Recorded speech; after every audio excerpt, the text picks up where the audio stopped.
उसके बाद भाई और बहनों, बरवाला कांड सन 2014 में बरवाला कांड हुआ। लेकिन बरवाला कांड को करवाने में ना किसी आर्य समाजी का हाथ था, ना किसी आर्य समाज के प्रतिनिधि का या गुरु का कोई हाथ था, ना अन्य किसी धर्मगुरु का कोई हाथ था, ना तत्कालीन सरकार का कोई हाथ था। बरवाला कांड में यदि किसी का हाथ था तो सतगुरु रामपाल जी के नालायक परिवार का, सतगुरु रामपाल जी के नालायक बेटा बेटी भाई बंधु रिश्तेदारों का, उनके मंद बुद्धि भक्तों का हाथ था, जिन्होंने अहंकार में आकर जबरन प्रशासन से पंगा ले लिया और अपने गुरु से बड़े होकर अपने गुरु को शिक्षा देकर कि गुरुजी हम आपको जैसा कहें आप जी वैसा करते रहो, हम आपसे कहें कि गुरुजी बीमारी का नाटक करो तो आप लेट जाना, डॉक्टर आएंगे, डॉक्टरों से हमने बातें कर ली हैं, वो आपको चेक करेंगे, आप बीमार बनकर लेटे रहना, बाकी हम मीडिया के सामने पेश कर देंगे जो हमने करना है, आप टेंशन ना लेना। आपको नहीं पता गुरुजी प्रशासन का क्या मामला है, बाहर दुनियादारी का क्या मामला है, वो हम अपने आप संभाल लेंगे। क्योंकि शतलोक आश्रम वालों ने, संत रामपाल जी के परिवार वालों ने सन 2010 में एक मनमुखी संगठन खड़ा किया शतलोक आश्रम में, जिसका नाम है राष्ट्रीय समाज सेवा समिति। और इस राष्ट्रीय समाज सेवा समिति के संविधान में यानी 12 पेज का इन्होंने इस समिति का एक संविधान बनाया इन आश्रम वालों ने।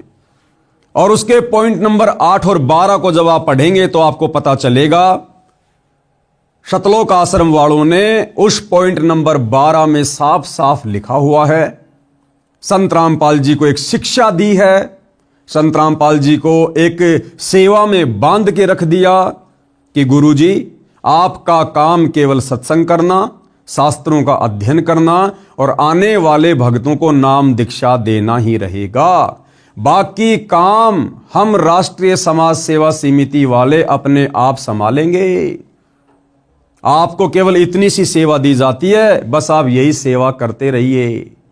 यह आप जियों की आंखों के सामने है राष्ट्रीय समाज सेवा समिति का संविधान, साफ साफ लिखा हुआ है, आप जी देख सकते हैं। राष्ट्रीय समाज सेवा समिति अर्थात शतलोक आश्रम मैनेजमेंट हरियाणा वालों ने संत रामपाल जी को सलाह दी, शिक्षा दी और आदेश दे दिया कि बाकी जिम्मेदारियों से संत रामपाल जी को मुक्त किया जाता है। तो हो गए ना भगत भगवान से बड़े, और इन्होंने प्रशासन से पंगा ले लिया। संत रामपाल जी की आड़ में उनका नाम ले लेकर उनके भक्तों को भ्रमित किया गया। संत रामपाल जी के भोले भाले भक्तों को उनके परिवार के द्वारा काले कपड़े पहनाकर आश्रम के बाहर कमांडो बनाकर खड़ा कर दिया गया। हाथों में लठ पकड़ा दिए, पत्थर पकड़ा दिए गए, पेट्रोल बम पकड़ा दिए गए। और क्या आदेश दिया गया कि संत रामपाल जी का आदेश है, हमने पुलिस प्रशासन को अंदर नहीं आने देना है, भले हमारी जान भी क्यों ना चली जाए।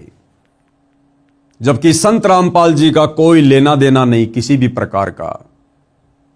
तो यह था बरवाला कांड 2014, जिसमें सिर्फ और सिर्फ सतगुरु रामपाल जी के नालायक परिवार की भूमिका थी, जिस कारण आज देशद्रोह और मर्डर का मुकदमा अपने ऊपर लेकर संत रामपाल जी बेवजह निर्दोष होते हुए पिछले 10.5 वर्षों से जेल काट रहे हैं।